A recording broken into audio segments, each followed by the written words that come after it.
Diamond in the Dunes is a feature-length documentary produced by the Documentary Foundation about a Chinese Muslim baseball team in Xinjiang Province, China. The documentary tells the story of Farhat Ablat, a young Muslim from an ethnic minority in the deserts of western China, who leads the fight against racial segregation through baseball. The population of Xinjiang Province, China is divided between two ethnic groups: the indigenous Muslim Uyghurs and the ruling Han Chinese, who gained control of the region in 1755 from the Zhenghe Kingdom. Uyghur and Han speak different languages, practice different religions, live and work in different neighborhoods, and even set their watches 2 hours apart. Han operate on Beijing time, Uyghurs on an official local time. There is one place, however, where the segregation line is broken on the baseball field. Although Uyghur and Han Chinese students at Xinjiang University take separate classes and live in separate dormitories, there are not enough players of one or the other ethnicity to field a whole team. They need each other to play baseball. Diamond in the Dunes follows this team and their charismatic captain, Farhat Ablat, in their struggle to overcome ethnic differences and prepare for their only game of the season, an all-in matchup against a team of Tibetans from Qinghai Province.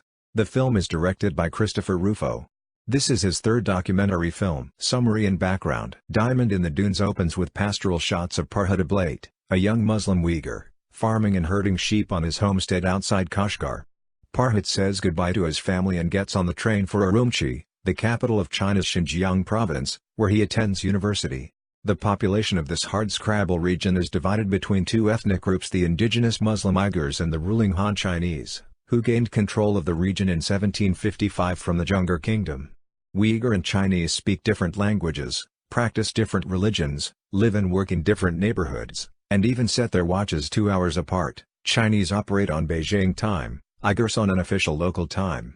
Farhat, pitcher and captain of Xinjiang University's baseball team, explains that classes and dormitories at Xinjiang University are segregated, but on baseball team, both Uyghur and Chinese students play side by side. When a package of donated baseball equipment arrives from the U.S., Farhat shares his excitement with Yusufu, one of his Chinese teammates.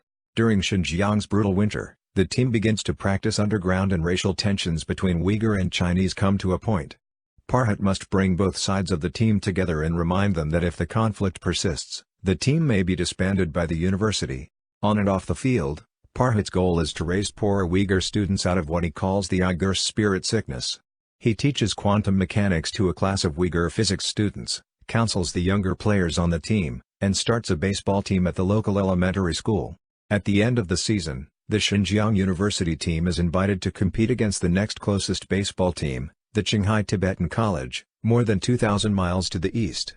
On the train, the novice players brush up on the strike zone and force out rule. Finally, both teams face off for their only game of the season. The Xinjiang team plays hard, but Tibetans are too strong. The final score is 16-0. After the game, the mood is dour and the players look to Farhat for leadership. He assures them that the experience of defeat is important and a lesson can be learned: work hard, never forget your goals, and you will ultimately succeed. The final sequence takes us back to Farhat's village. At sunset, he goes into the streets in his baseball uniform, finds a group of kids, and begins teaching them baseball. Night falls and the kids ask his name. Farhat, he says, which in Uyghur means hero. Drawing from more than 100 hours of material, the film employs the cinema verite style, with no on-camera interviews or outside narration. The film favors a personal and psychological, rather than overtly political approach. The score is drawn from 100 minutes of Uyghur folk music, and includes drones extracted and reconditioned from the folk melodies and other sound design elements by Thomas Park of the musical act Mystified.